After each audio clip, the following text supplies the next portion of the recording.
Good morning and welcome to this edition of the Lynn Hayes Freeland it's only my name, the Lynn Hayes Freeland Show. Welcome. We have a lot to do this morning on this show. I think I was kind of stumbling there because I am excited. A little bit later in the show, Denzel Washington. Okay, that's kind of misleading. He's not going to be here in the studio, but he was in Pittsburgh to help kick off the August Wilson House. So we're going to have a conversation with Denzel, and we're going to talk to the executive director of the August Wilson House. So we're kind of focusing on the theater this morning, but if I said the funeral to you, would you think about a theatrical production?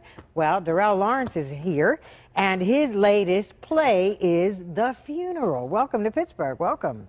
Thanks for having me. So talk to me a little bit about The Funeral. Because just the word funeral elicits all kinds of emotions in people. Yeah, actually it does. Well, The Funeral is not what everybody may think it is. Okay. But basically, it's a story about a family who just lost their father. And in preparation of preparing for their funeral, within 7 days, a lot of things start to come up about the deceased that the living are starting to know about right now. So it's starting to shed a little darkness over this great man's legacy that everybody so loved and cherished in the household, but also in the community. That's interesting because, you know, as a news reporter, so often we go out and we interview people when someone has died or someone's been killed.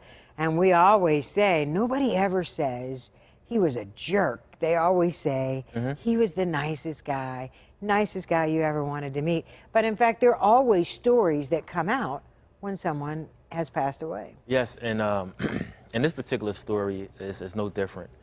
The father was a great, loving man in his household, also in the community. But again, some things throughout his life which has affected some people inside their family, but a lot of people kept those things quiet until he passed away. And now some of these emotions and secrets are starting to come about.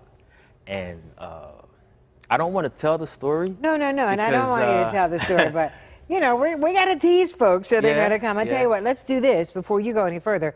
We do have a clip I want to take a look at, which might give you a little bit of an idea what we're talking about here. No more pain. I know, Mom. We've been dreading this since last year. The selfish part of me wants him here. Oh, we all do, Jasmine.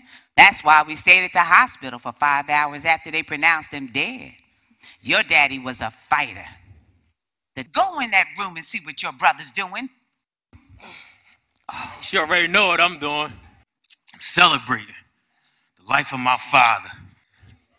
Let me pour some out for him. Hey, man. You better not pour that on my dad. At what point in your life will you grow up?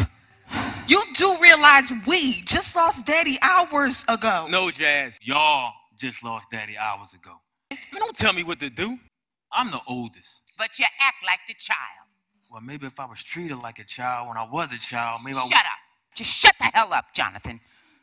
If you don't have anything nice or positive to say, just leave. When I got there, they told me y'all had already left. When it rains, it pours. More like a hurricane, and I'm swept up in the wind, spinning round and round. Oh, my head hurts so bad. Oh, and I heard. Oh, my goodness, and that's such an emotion. I mean, you look at that clip, and I think that most people who have been through that period of time can almost relate with each one of those characters. Either it is them or they know someone in their family. Yes, who... well, the great thing about the story is we had it 9 times in Philadelphia. Okay. And all 9 times it sold out to sell-out crowds in Philadelphia. And we get the crowd reaction, and the majority say it's relatable. They can identify with the characters in the show. And the character that I played is dealing with some very, very hard emotions that he used substance to try to make him cope through some of the things that he doesn't want to deal with. Oh, interesting. Yeah. Okay. All right. Yeah, so that's why you saw him with the 40 in his hand. Oh, interesting. Okay. So you mentioned the Philadelphia run, but you're coming to Pittsburgh. Yes. And I'm so excited to be coming to Pittsburgh. I'm coming November 9th. And this is a piece that I think if Mr. August Wilson would still be here, I really think that he'll be proud of this particular piece right here. All right, and you're coming to, of all places, the August Wilson Center. Yes. Okay, we're going to take a commercial break. We have a lot more to talk about. The funeral, when the Lynn Hayes Freeland Show continues. Don't go away.